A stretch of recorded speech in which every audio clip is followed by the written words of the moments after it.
जय श्री कृष्णा गाइस। आज की कहानी का शीर्षक है दर्दनाक बुढ़ापा। कौशल्या जी और अशोक जी राजस्थान प्रदेश की खाटू श्याम जा की पुण्यतिथि भूमि पर निवास करते हैं। वे दोनों रोज खाटू श्याम जी के मंदिर दर्शन करने जाया करते थे। उनकी शादी को 10 साल हो गए थे, लेकिन उनके अब तक कोई संतान नहीं हुई थी। उन्होंने हर मंदिर में जाकर मन्नत मांगी, लेकिन उन्हें फिर भी संतान की प्राप्ति नहीं हुई।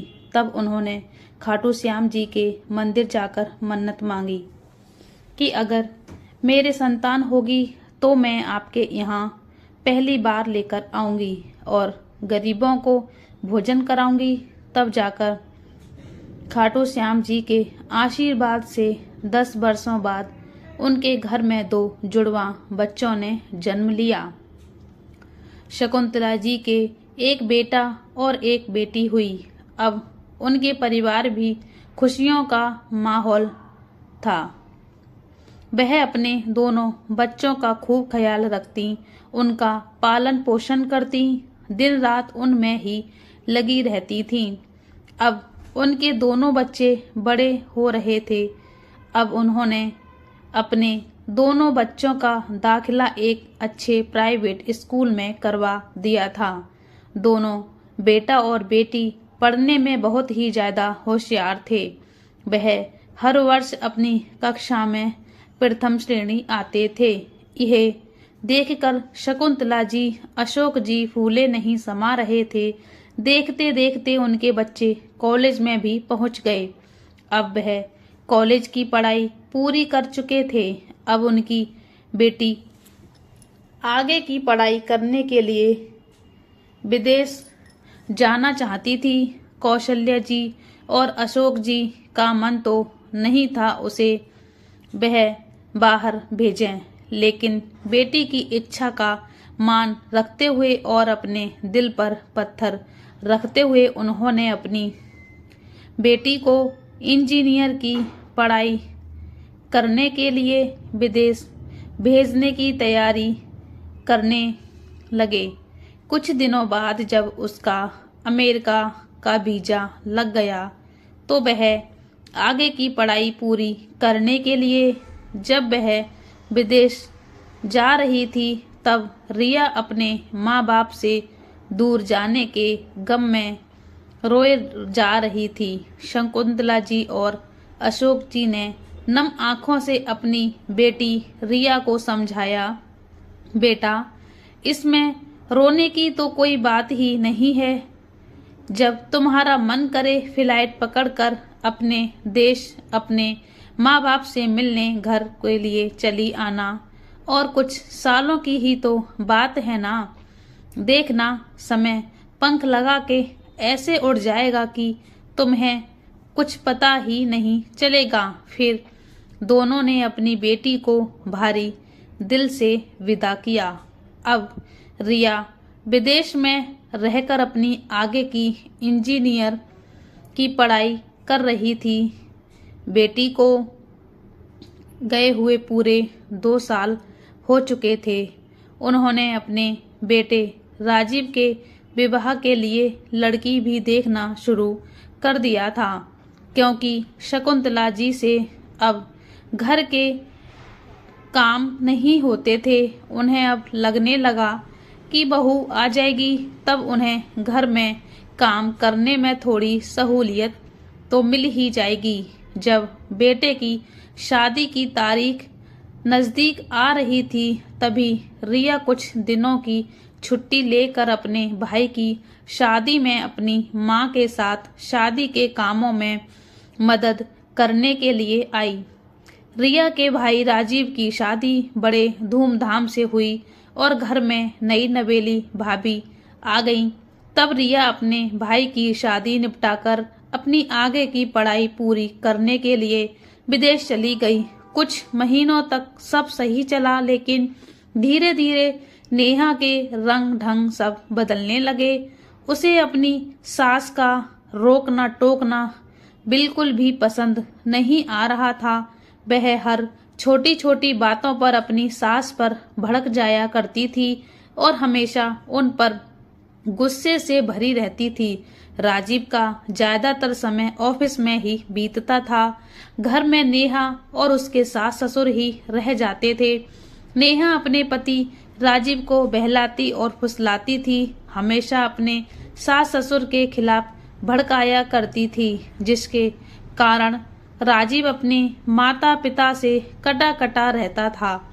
एक दिन की बात है, राजीव ने अपने पिताजी से एक गाड़ी खरीदने के लिए रुपए की मांग की, लेकिन अशोक जी ने यह कहकर मना कर दिया कि वह उनकी जिंदगी की जमा पूंजी है, वह उसे नहीं दे सकते। वह जमा पूंजी उन्होंने अपने बुढ़ापे के लिए रखी हुई थी। इस बात पर बाप बेटे में काफी बहसबाजी हुई, लेकिन एक दिन राजीव एक पेपर लेकर आया। उसने ये कहकर अपने पिताजी के साइन करवाया कि पिताजी, यह आपके और माँ की हेल्थ इंश्योरेंस के पेपर हैं। अशोक जी सीधे साधे थे, उन्होंने अपने बेटे पर पूरा विश्वास किया था, तो उन्होंने पेपर को पढ़े बिना ही उन पर साइन कर दिया। हेल्थ इंश्योरेंस के पेपर के बीच में राजीव ने अपने घर के पेपर भी धोखे से साइन करवा लिया। घर के पेपर साइन होते ही बेटे और बहू के रंग ढंग ही बदल गए। अब अशोक जी और शकुंतला जी की जिंदगी में दुख के दिन आने लगे। बेटे और बहू उन्हें बात बात पर ताना मारा करते थे। एक दिन अशोक जी और शकुंतला जी बाहर आंगन में बैठकर सुबह सुबह नाश्ता कर रहे थे। घर पर कोई भी नहीं था। उनकी बहू अपने मायके गई हुई थी, बेटा अपने ऑफिस जाने के लिए तैयार हो रहा था और उनकी पोती स्कूल जाने के लिए। शकुंतला जी ने सुबह उठकर अपनी बेटे और पोती के लिए नाश्ता लगाया और दोपहर का लंच टिफिन में पैक करके दे दिया। अब बहू वह दोनों आराम से अपना नाश्ता कर रहे थे, तभी उनकी बहू अपने मायके से वापस लौट कर आई।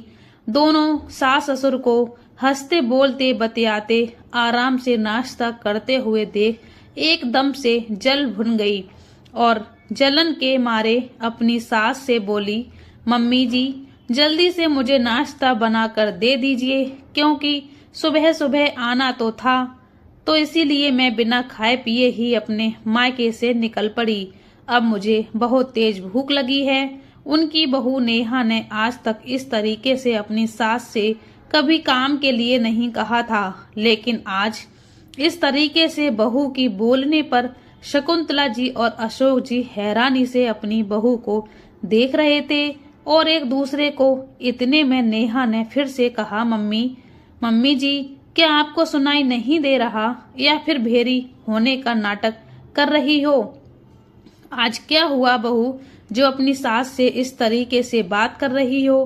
प्रताप जी ने पूछा तो नेहा बोली, किस तरीके से बात करूं? आप दोनों दिन भर घर में करते ही क्या हो? बस घर में पड़े पड़े खाट तोड़ते रहते हो और इस समय भी फ्री फोकट का समझकर दोनों हाथों से नाश्ता ठूस रहे हो। अगर सासू माँ मेरे लिए नाश्ता बना देंगी तो कौन सा बहुत बड़ा काम कर देंगी। इससे पहले अशोक जी कुछ और कहते, शकुंतला जी कहती, ठीक है बहू, लगता है बाहर से आकर थक गई हो तुम, थोड़ी देर अपने कमरे में जाकर आराम करो, मैं तुम्हारे लिए नाश्ता बना कर लाती हूँ। बहू, सबके लिए नाश्ते में खमन बनाया था, खमन तो अब खत्म हो गया, क्या तुम्हारे लिए नाश्ते में सैंडविच बना दूं? इतना सुनकर नेहा अपनी सास पर भड़क गई। तुम लोग ना काम के न काज के, दुश्मन अनाज के, आप लोगों के रहते हुए मुझे अपनी जिंदगी में सुकून नहीं मिल सकता। बहुत हो गया तुम दोनों बुढ़ी बुढ़िया का, तुम बड़े छोटे का लिहाज बिल्कुल भूल गई हो क्या? आज तो मैं हो गया हूँ, कैसी बात कर रही हो? आने दो आज राजीव को, फिर सारा मामला वहीं सुलझाएगा, अशोक जी ने कहा। फिर शाम को राजीव के आने के बाद अशोक जी ने कहा, बेटा, पता नहीं आज बहू को हो क्या गया है। आज बहू बहुत ही गंदे तरीके से हम लोगों से बातें कर रही थी, पापा, अब पूरा दिन आप बैठकर पलंग तोड़ते रहेंगे और खाना ठूसते रहेंगे तो हर किसी का दिमाग खराब तो होगा ही। क्या गलत कह रही है? उसे अपने पति की चिंता है। कैसे मैं दिन रात एक करके पैसे कमाता हूँ और आप लोग यूं ही अपने खर्च गिनते रहते हैं तो नेहा आप लोगों पर भड़केगी नहीं तो क्या करेगी? अब जब उसे नाश्ता करना था तब उसके लिए नाश्ता नहीं बचा तो वह आप लोगों को सुनाएगी ही ना। अशोक जी ने कहा, तो इसका मतलब तू भी उसी की तरफ है। ठीक है, जब मुझे तेरे माता पिता अब तुझे बोझ लगने लगे हैं तो फिर तू मेरे घर से चला जा और कहीं अपनी दुनिया बसा। हम अपना देख लेंगे, तू भी अपना देख ले। हम कहाँ जाएंगे बाबा? अपने घर को छोड़कर जाएंगे तो आप लोग यहाँ से। राजीव ने कहा, मत भूलिए ये मेरा घर है, तू किस हक से हमें निकाल रहा है? अशोक जी ने कहा, पापा ये घर आपका था और उस दिन हेल्थ इंश्योरेंस के पेपर पर जब आपने साइन किए थे ना तब उसमें से एक पेपर इस घर का भी था। इस घर के पेपर पर अपने साइन कर दिए थे आपने। मैं तो कब से आप दोनों से छुटकारा पाना चाहता था और कोई रास्ता भी नहीं दिख रहा था। फिर हमें ये आइडिया आया जिससे आपसे पीछा भी छूट जाएगा और ये घर मेरे नाम पर भी हो जाएगा। राजीव ने हंसते हुए कहा, वाह बेटा वाह, क्या सिला दिया तूने अपने माता पिता के लाड़ प्यार का। जो माता पिता तुझे पूरी दुनिया के फरेब से बचाता रहा, आज उन्हीं के साथ फरेब करते हुए तुझे शर्म नहीं आई? अशोक जी ने कहा, पापा आप अपने वही किया जो हर पिता अपने बच्चों के लिए करता है। ये मत सोचिए कि आपने कुछ महान काम कर दिया। वैसे भी अब तो आप मेरे कमाए गए पैसों से ही इतने दिनों से खाना खा रहे हो, पर अब बहुत हो गया। अब मैं और आप लोगों का खर्चा नहीं उठा सकता। आप लोगों ने तो अपनी सारी जमा पूंजी अपनी बेटी की पढ़ाई में लुटा दी। आप मुझे भी तो अपनी बेटी आकांक्षा को बाहर भेजकर पढ़ाना भी है।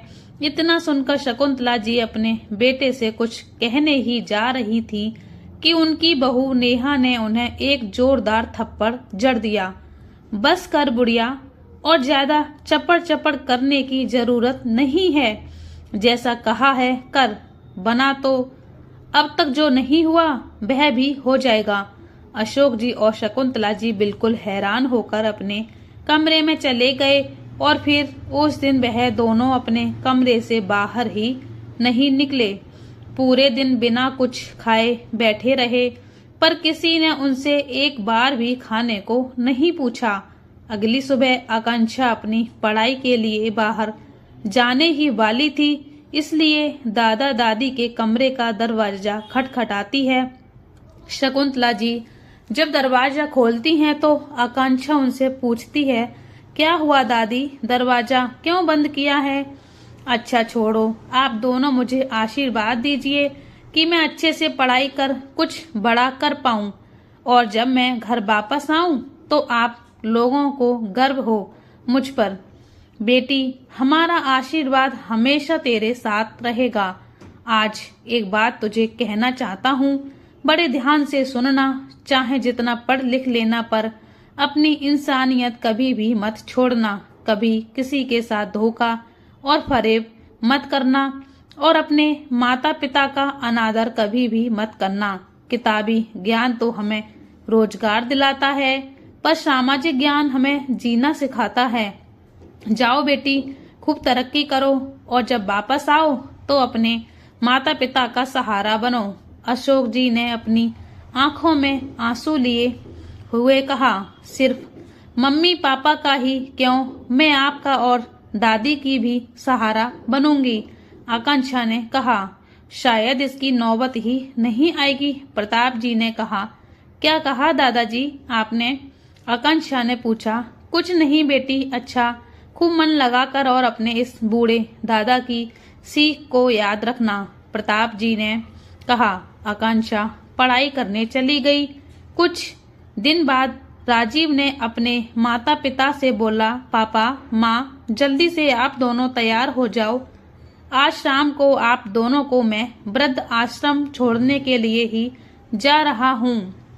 मैंने वहाँ बात कर ली है, वहाँ सारी सुख सुविधाएं हैं, आप लोगों को वहाँ कोई परेशानी नहीं होगी। वहाँ आप दोनों खुशी खुशी रहना और यहाँ हम लोग।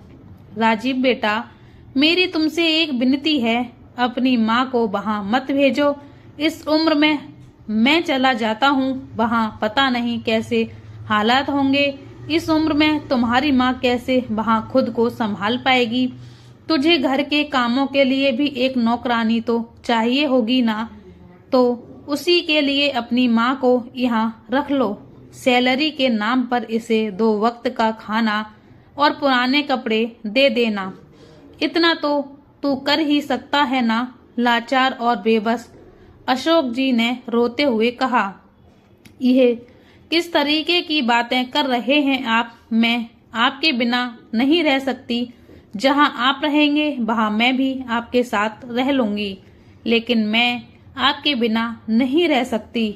जो औरत अपने घर से कभी किसी के घर जाकर के एक दिन ना रुकी हो, यहाँ तक कि आपने अपने मायके में भी नहीं गई क्योंकि उसे आपके बिना और कहीं नींद नहीं आती, तो मैं अकेली कैसे रह सकती हूँ। रूंधे गले से अशोक जी बोले, शकुंतला मेरी बात को समझो, तुम यहीं रहो और अपना ध्यान रखना। हमारा क्या है, वैसे भी वृद्धावस्था में चल रहे हैं, बस उसे अच्छे से जी कर बिताना है। बस अब बहुत हो गई, तुम दोनों की नौटंकी, ज्यादा नाटक करने की जरूरत नहीं है। आप दोनों ही चल रहे हो। राजीव ने कहा कि नेहा राजीव को एक साइड में ले जाकर कहती है, ठीक ही तो कह रहे हैं पापा जी, मुझे मुफ्त की नौकरानी मिल जाएगी। घर में इतने सारे काम मैं अकेले नहीं कर सकती। जब हम नए घर जाएंगे तो इतना ज्यादा काम हो जाएगा, तब बस इस बुढ़िया को इन सारे घर के काम में लगा देंगे और हमें थोड़ी सहूलियत हो जाएगी। नेहा, इस बात से राजीव सिर्फ अपने पिता को ही ले जाने के लिए तैयार हो जाता है नेहा के कहने पर शकुंतला जी नहीं मान रही थी। अशोक जी ने शकुंतला जी को अपनी कसम देकर मजबूर कर दिया। इस उम्र में जहां दोनों एक साथ रहकर अपने सुख दुख की बातें करते थे, वहीं आज दोनों को अलग अलग किया जा रहा था, जिसके पैदा होने पर दोनों कभी अपना रिश्ता और मजबूत होने की खुशी बना रहे थे। अशोक जी के जाने से शकुंतला जी बिल्कुल टूट सी गई थी। वह दिन भर मशीनों की तरह काम करती और अपने कमरे में फूट फूट कर रोती रहती और राजीव से अक्सर शकुंतला अशोक जी से मिलवाने के लिए कहती, पर राजीव कभी अपनी माँ को अपने पिता से नहीं मिलवाता था और कुछ दिनों बाद ही एक नया मकान दूसरे शहर में ले लिया। राजीव और नेहा फूले नहीं समा रहे थे। इधर अशोक जी और शकुंतला जी की जिंदगी अब रो रो कर बीत रही थी। जहां शकुंतला जी अपने घर में ही नौकरानी बनकर जीवन बिता रही थीं, वहीं दूसरी ओर अशोक जी अपनी जिंदगी सड़कों पर फुटपाथ किनारे पर सोकर बिता रहे थे। कुछ दिनों बाद उन्होंने एक सड़क के किनारे बड़े से बरगद के पेड़ के नीचे अपना बसेरा बना लिया था। अब धूप हो या छांव हो या फिर बरसात हो, वह उसी पेड़ के नीचे अपनी जिंदगी काट रहे थे। उन्हें नीतू कर्म के लिए उठकर अच्छी खासी दूरी तय करनी पड़ती थी, पर उन्होंने अपने हालातों से समझौता कर लिया था। एक वक्त का खाना भी उन्हें बहुत मुश्किल से नसीब होता था। अच्छा खाना खाए हुए तो उन्हें काफी दिन हो चुके थे। हफ्ते भर से तो वह भीख मांग मांग कर ही खाना खा रहे थे। शकुंतला जी जब अपने बेटे से अपने पति से मिलने की जिद कर रही थी, तो उसने एक दिन एक अखबार लेकर आया और किसी और आदमी को अपना पिता बताकर अपनी माँ को बताया कि पिताजी के मरने की खबर अखबार में छपी है, इसलिए आप उनसे मिलने की जिद करना छोड़ दीजिए। अब पापा इस दुनिया को छोड़कर जा चुके हैं। लेकिन शकुंतला जी का दिल मानने को तैयार ही नहीं था कि उनके पति अशोक जी उन्हें छोड़कर इस दुनिया से जा सकते हैं। शकुंतला जी अपने पति की तस्वीर को सीने से लगाए बस रोती जा रही थी। किसी भी पत्नी के लिए यह दिन आसान नहीं होता। साल महीने यूं ही बीत गए। लगभग 2 साल हो गए थे उन्हें गए हुए, लेकिन आज भी शकुंतला जी के दिल में उनके पति की याद उनकी आंखों के सामने घूमती रहती थी।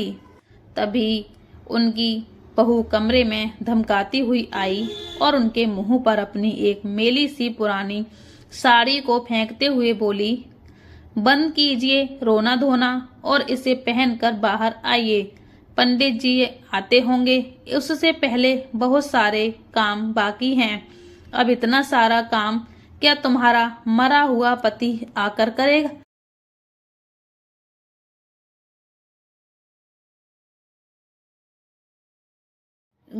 शकुंतला जी बोली, बहू तुम लोग ऐसा मत करो। मेरा दिल कह रहा है अशोक जी जिंदा हैं, उन्हें कुछ भी नहीं हुआ है। माँ फिर से आप वही नाटक लेकर बैठ गईं। उस दिन तो आपको उनकी शव की फोटो अखबार में दिखाई थी ना। ये क्या नई नवेली बहू की तरह पति की रट लगे आंसू बहाती जा रही हो? शकुंतला जी रोते हुए बोली, तुम दोनों ये मेरे साथ सही नहीं किया। पहले तो मेरे पति को मुझसे दूर कर पता नहीं कहाँ छोड़ आए, और आज तुम लोग मुझे उनका श्राद्ध करने को बोल रहे हो। मेरी बद्दुआ हाय है तुम लोगों को कि तुम कभी अपनी जिंदगी में खुश नहीं रहोगे। जिस तरह मैं अपने पति की याद में तड़प रही हूँ, तुम लोगों को भी कभी चैन नहीं मिलेगा। नेहा बोली, चल चुप कर बुढ़िया, वरना तेरा गला भी दबा दूंगी। चल चुपचाप झूठे पड़े बर्तन मांज कर रख। शकुंतला जी चुपचाप बर्तन मांजने बैठ जाती हैं। राजीव बोला, अरे माँ, उससे बूढ़े की आत्मा की शांति के लिए घर के लोगों को भोजन खिला रहे हैं, पंडितों को बुलाकर उन्हें दान दक्षिणा दे रहे हैं। नेहा अपनी सास शकुंतला को ले जाकर झाड़ू देती है और कहती है, घर से बाहर तक सारी सफाई करके रखो, अभी थोड़ी ही देर में सारे मेहमान आने वाले हैं। शकुंतला जी बेचारी रोते हुए झाड़ू से साफ सफाई करती जा रही हैं और सोच रही थी, यह लोग कितना भी कह ले, लेकिन मेरा दिल ये मानने को तैयार ही नहीं है।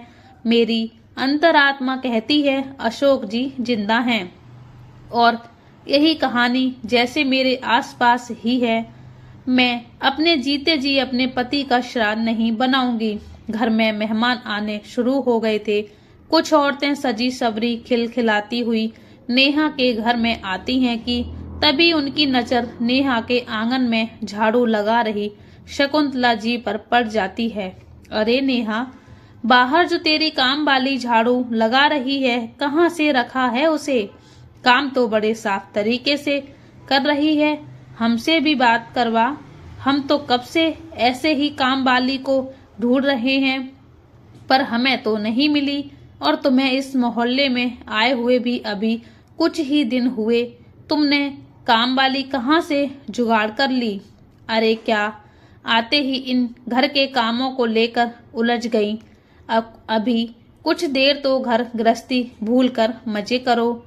अरे नेहा, एंजॉय करने ही तो आए हैं, पर फिर जाना तो इसी घर गृहस्थी में ही तो है, तो उसकी चिंता तो होगी ना। उसी मोहल्ले की एक औरत ने कहा। तभी दूसरी औरत रजनी उसके बगल में रहती है। अरे ये कोई काम वाली नहीं है, नेहा की सास है। हाँ, ये बात अलग है कि नेहा ने इन्हें अपनी काम वाली बाई बनाकर रखा हुआ है। ये कहकर वहां सभी हंसने लगी। रजनी के इतना कहते ही नेहा बोल पड़ी, बस बस, नजर मत लगाओ मेरी किस्मत को। अरे ऐसी किस्मत खुद से ही नहीं बनती है, बनानी पड़ती है। अरे नेहा, जरा हमें भी कोई नुस्खा दे दो। ऐसी किस्मत बनाने के लिए सारी औरतें और मेहमान खाना खा रहे थे और बेचारी शकुंतला की सबके झूठे बर्तन साफ करने में लगी हुई थी कि नेहा की सहेलियां अपना झूठा खाना शकुंतला जी को जबरदस्ती खिलाते हुए बोली, बुढ़िया तू भी खा ले, अब हमसे तो और नहीं खाया जाएगा। दूसरी बोली, ले बुढ़िया मेरा भी झूठा बचा हुआ है, इसे भी खा ले। नेहा की सारी सहेलियां जबरदस्ती शकुंतला जी को झूठा खाना खिलाने लगी थीं कि तभी एक जोरदार तमाचा नेहा की सहेली के गाल पर पड़ा। सभी लोग अपनी जगह से उठकर खड़े हो गए थे। नेहा जो अभी खिलखिलाकर हंस रही थी, वो भी आश्चर्य से उस लड़के को आंखें फाड़ फाड़ कर देख रही थी। सामने रखे प्रताप जी की तस्वीर से संजय ने माला उतारकर फर्श पर फेंक दी और उनकी तस्वीर को प्रणाम करके दीवार पर लगा दिया और सारे मेहमान से हाथ जोड़कर वहां से जाने के लिए बोला। कुछ ही देर में सभी लोग अपने अपने घर जा चुके थे। नेहा की सहेलियां भी जा ही रही थीं कि उस लड़के ने उन्हें वहीं ठहरने को कहा। नेहा और राजीव गुस्से में उस लड़के पर चिल्लाते हुए बोले, तुम्हारी हिम्मत कैसे हुई हमारे घर पर आकर ये सब करने की? कौन हो तुम? जैसे ही वह उस लड़के को थप्पड़ मारने चली कि तभी थप्पड़ लगने से पहले रिया ने आकर नेहा का हाथ पीछे से पकड़ लिया। यह क्या कर रही हो भाभी? अपने नंदोई का स्वागत आप ऐसे करेंगी? नेहा आश्चर्य से बोली, ये क्या बकवास कर रही हो? राजीव भी वहीं था तो वह भी बोल पड़ा, रिया सब मेहमानों के आगे तमाशा बनाने की जरूरत नहीं है। रिया गुस्से में बोली, तमाशा तो आप लोगों ने बनाया है भैया, हमारे माँ बाप की जिंदगी का, जिसने जीते जी उनके पति का श्राद्ध करा रहे हो। शर्म नहीं आती आप दोनों को? शकुंतला जी अपनी बेटी के पास आकर झट से बोली, क्या कहा बेटा तूने? क्या सच में तेरे पिताजी जिंदा हैं? संजय शकुंतला जी का हाथ अपने हाथ में थामते हुए बोला, हाँ माँ जी, बाबूजी जिंदा हैं। वह गुस्से में नेहा की ओर आंखें दिखाता हुआ बोला, कोई किसी से कुछ भी क्यों ना छीन ले, लेकिन उसका भाग, उसकी किस्मत कोई भी नहीं छीन सकता। यह लड़का क्या बके जा रहा है? वह बुढ़ा तो कब का मर चुका है। राजीव और नेहा सक बकाते हुए बोले। राज बोला, अच्छा तो ठीक है, अभी दूध का दूध और पानी का पानी हो जाएगा। संजय ने एक फोन कॉल किया और सामने से आकांक्षा अपने दादाजी को घर के गेट के बाहर लेकर जैसे ही आई, दोनों बेटे बहू के पैरों तले जमीन खिसक गई। शकुंतला जी अशोक जी को देखकर फूट फूट कर रोने लगी। आकांक्षा अपनी माँ और पापा की तरफ आंखें दिखाकर बोली, दादी माँ आरती की थाली सजा कर लाइए, दादाजी का गृह प्रवेश आज पूरे मान सम्मान के साथ होगा इस घर में। आकांक्षा ने दादी माँ और दादाजी की आरती उतारी तो रिया और संजय की भी आंखें भर आईं। रिया बोली, संजय तुम माँ को उनके कमरे में लेकर जाओ, मैं अभी आती हूँ। संजय दोनों को उनके कमरे में लेकर चला गया। तभी राजीव ने कहा, रिया तूने शादी कर ली और हमें बताया भी नहीं। और आकांक्षा तू रिया के साथ क्या कर रही है? अभी तेरे कॉलेज की छुट्टियां होने में तो टाइम था, फिर तू रिया के साथ यहाँ पर कैसे? तभी आकांक्षा ने अपनी मम्मी पापा की बात का जवाब ना देते हुए वहां पर खबरें सभी औरतों से पूछा, आंटी आप लोगों के बच्चे तो होंगे ही? जिस पर एक औरत को छोड़कर सभी ने हाँ में कहा। जिस औरत ने हाँ नहीं कहा उस औरत का नाम रजनी था और उसका कोई बच्चा नहीं था। अच्छा हुआ आंटी जी जो आपको बच्चा नहीं है, वरना वह मेरी तरह अपने मेरे माता पिता की तरह ही अपने माता पिता को वृद्धा आश्रम में भेज देता। आकांक्षा, ये कैसी बातें कर रही हो? तूने कब हमें वृद्धा आश्रम भेजा? माया ने आश्चर्य से पूछा। भेजा तो नहीं, अभी तक आप तक सोच ही रही थी, लेकिन अब सही वक्त आ गया है। जैसे आपने दादाजी को दादी से कितनी बेदर्दी से अलग कर दिया था। आकांक्षा के मुंह से ये सुनते ही नेहा सक पका जाती है। उसे समझ ही नहीं आता कि आकांक्षा और रिया को कैसे पता चला। वह क्या है ना आंटी जी, इस घर में बुजुर्गों को रखने का रिवाज नहीं है। जब तक उनके हाथ पैर सलामत रहेंगे तब तक उन्हें रखा जाएगा। जैसे ही वे कमजोर पड़े वैसे ही उनको इस घर से निकाल दिया जाएगा। ये सब तू क्या बोले जा रही है? वह भी मेहमानों के सामने। तभी रिया बोली, क्यों भाभी, अपनी तारीफ सारे मेहमानों के सामने आपसे सुनी नहीं जा रही, लेकिन इन सारे मेहमानों के सामने आप माँ की तो भरपूर तारीफ कर रही थी। तब आकांक्षा ने टोन कसते हुए कहा, बुई, माँ को तारीफ करने की आदत है पर सुनने की नहीं। आज उनकी सहेलियों के सामने इन्हें आईना तो दिखाना ही पड़ेगा। तभी नेहा बोली, बेटा, इतने दिनों बाद घर आई हो और ये कैसी बहकी बहकी बातें कर रही है? जरूर तुझे इस रिया ने ही भड़काया होगा। आकांक्षा ने कहा, माँ, ऐसी बातें सुनकर आपको बुरा लगा क्या? पर क्यों, यह तो हमारे घर का रिवाज है ना, जिसे मैं तो बिल्कुल भी नहीं तोड़ूंगी। रिया ने फिर सभी औरतों से हाथ जोड़कर बोला, आप लोगों से मैं विनती करती हूँ कि प्लीज अपने घर के बुजुर्गों को सम्मान करें और दोबारा यह कदम रखने की जरूरत नहीं है। सारी सहेलियां अपना सा मुंह लेकर वहां से चली गईं। अब बता, तू ये कैसी बहकी बहकी बातें कर रही है? आज मेहमानों के सामने तुम दोनों ने मेरी कितनी बेइज्जती की। दोनों बाहर क्या रहकर आई हैं? अपने संस्कार ही भूल गई हैं क्या? हमने तुम्हें यही सिखाया है अपनों से बड़ों से कैसे बात की जाती है? नेहा ने कहा। तो रिया बोली, क्यों भाभी, अभी तक अपनी सास की पहचान नौकरानी कहकर अपनी सहेलियों से करवाई, तब आपके संस्कारों को क्या हो गया था? इतनी ही देर में आकांक्षा भी बोल पड़ी, और पापा आप बताइए, दादाजी बेचारे अकेले इस उम्र में डर डर की ठोकरें खा रहे थे और यहाँ दादी नौकरानी की तरह काम कर रही हैं। और कितने निर्दयी हैं आप दोनों घर काम करने के लिए। आपको एक नौकरानी चाहिए थी, इसलिए दादी को यहाँ रखा और दादाजी को बोझ समझकर घर से निकाल दिया। अब तो आप लोगों को भी उसके लिए अभी से तैयार रहना चाहिए, ताकि उस समय आप लोगों को झटका न लगे।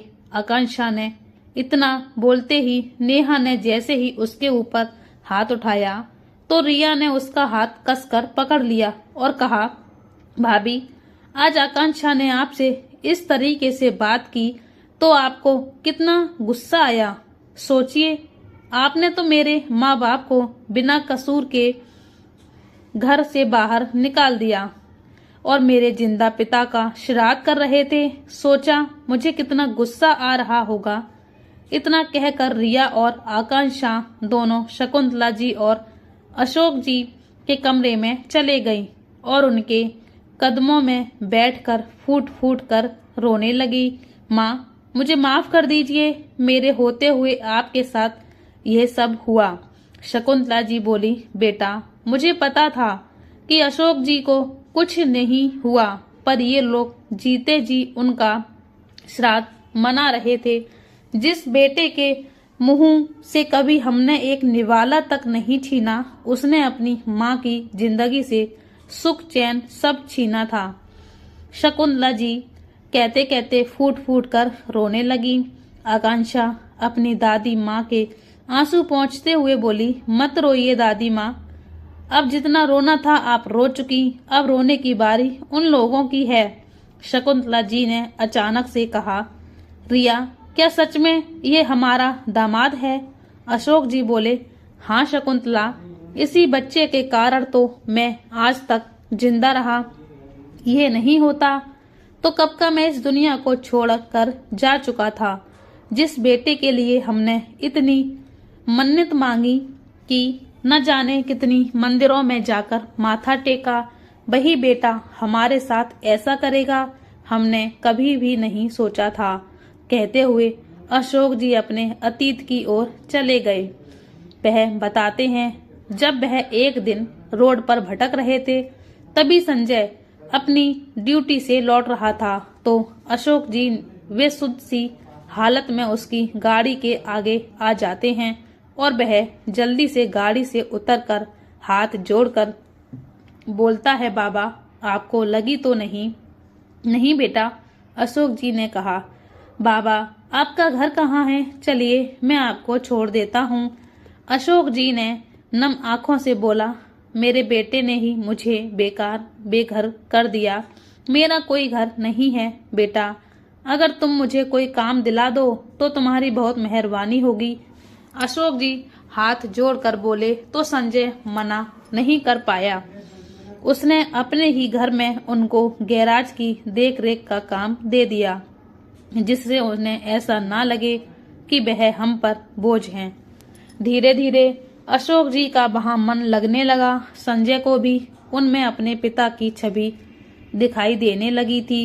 रिया के जब कॉलेज की पढ़ाई पूरी हो गई और वह इंडिया वापस आई तो वह घर आने से पहले संजय से मिलने के लिए सीधा एयरपोर्ट से उसके घर चली गई। संजय और रिया कॉलेज से ही एक दूसरे को प्यार करते थे। रिया जैसे ही संजय के घर पहुंची तो वहां अपने पिताजी को देखकर हैरान रह गई। पापा आप यहाँ? यह क्या बोल रही हो रिया तुम? प्रिया ने दौड़कर अशोक जी को अपने गले से लगा लिया। हाँ संजय, यह मेरे पापा हैं, पर वह यहाँ कैसे? संजय ने पहले तो अशोक जी के पैर छुए तो अशोक जी आश्चर्य से संजय को देखने लगे। रिया बोली, बाबूजी, यह आपके होने वाले दामाद हैं। अशोक जी ने संजय के सिर पर हाथ रख उसे खूब सारा आशीर्वाद दिया। रिया बोली, पर पापा आप यहाँ कैसे और माँ कहाँ है? अशोक जी ने जब सारी सच्चाई बताई तो रिया के पैरों तले जमीन सरक गई और वह अपने भैया भाभी के होश ठिकाने लगाने की सोचती है। तब रिया ने संजय से कहा, हमें कुछ ऐसा करना पड़ेगा जिससे भैया बाबूजी को प्रॉपर्टी उनके नाम कर दें, क्योंकि जब तक प्रॉपर्टी भैया के हाथ में है हम कुछ भी नहीं कर सकते। तभी रिया को अचानक से कुछ सजा और उसने आकांक्षा को फोन किया और फोन करके आकांक्षा को सारी योजना बताई। जब आकांक्षा को अपने माँ पापा की सच्चाई उसे पता चली तो वह लगभग 2 महीने पहले अपने घर आई थी और तब भी वह अपने दादाजी के बारे में अपने पापा से पूछती रही, लेकिन उसे सब कुछ पहले से ही पता था। इसलिए जब राजीव ने कहा कि दादाजी हरिद्वार के एक आश्रम में रहकर शांति से अपनी जिंदगी गुजारना चाहते हैं, इसलिए वह किसी से मिलना नहीं चाहते। अपने पिता के मुंह से यह सुनकर आकांक्षा ने कोई सवाल नहीं किया, वापस चली गई। लेकिन वह कुछ योजनाएं और प्लान बना रही थी। उस दिन आकांक्षा की ऐसी बातें सुनकर राजीव ने काफी गुस्सा किया, जिस पर आकांक्षा ने कहा, पापा मैं बुआ को मैंने वादा किया था कि मैं दादा दादी को इंसाफ दिलाने में उनकी मदद करूंगी और दादा दादी को उनका हक दिलवा कर ही रहूंगी। आज इस घर के असली मालिक आ गए हैं। आपको याद है 2 महीने पहले आपसे अपने कॉलेज का पेपर पर साइन करवाया था, वह पेपर इस घर के थे ना कि मेरे कॉलेज के। उस दिन ही अपने दादाजी के नाम पर यह मकान कर दिया था। अब दादाजी आप फैसला कीजिए, इन्हें कहाँ भेजना है। राजीव, तू अच्छा बेटा तो नहीं बन पाया, पर पता नहीं कैसे तू एक अच्छा पिता जरूर बन गया। उसने जाते वक्त मुझसे कहा था कि हमारा सहारा बनेगी, और हम इसने ऐसा ही कर दिया। भैया, आज अगर आकांक्षा हमारा साथ ना देती तो बाबूजी को उनके घर कभी वापस नहीं मिल पाता। अशोक जी ने अपने बेटे बहू दोनों को घर से निकाल दिया, फिर कभी उनकी तरफ पलट कर भी नहीं देखा। दोनों बहुत गिड़गिड़ाते हुए रोए जा रहे थे, पर अशोक जी आज नहीं माने। नेहा और राजीव आकांक्षा से हाथ जोड़कर बोले, तू तो हमारी बेटी है, तू तो ऐसा मत कर। आकांक्षा गुस्से में बोली, माँ, आपकी बेटी उसी दिन मर गई थी जिस दिन अपने दादा दादी के साथ इतना गलत किया था आपने। आज से आपका और मेरा कोई रिश्ता नहीं है। तब नेहा मगरमच्छ के आंसू बहाती हुई अपनी ननद रिया के पैरों में गिर पड़ी। दीदी, कम से कम आप तो हमें माफ कर दीजिए, हमें अपनी गलती सुधारने का एक मौका तो दीजिए। रिया ने कहा, भाभी, मैं कौन होती हूँ आपको सजा देने वाली और माफ करने वाली। जिसके संग आपने इतना गलत व्यवहार किया वही आपको सजा देंगे और वही आपको माफी देंगे। तभी अशोक जी गुस्से में चिल्लाते हुए बोले, बंद करो ये मगरमच्छ के आंसू बहाना और निकल जाओ हमारे इस घर से। अब मेरी एक ही बेटी है और बेटा इस दुनिया को छोड़कर जा चुका है।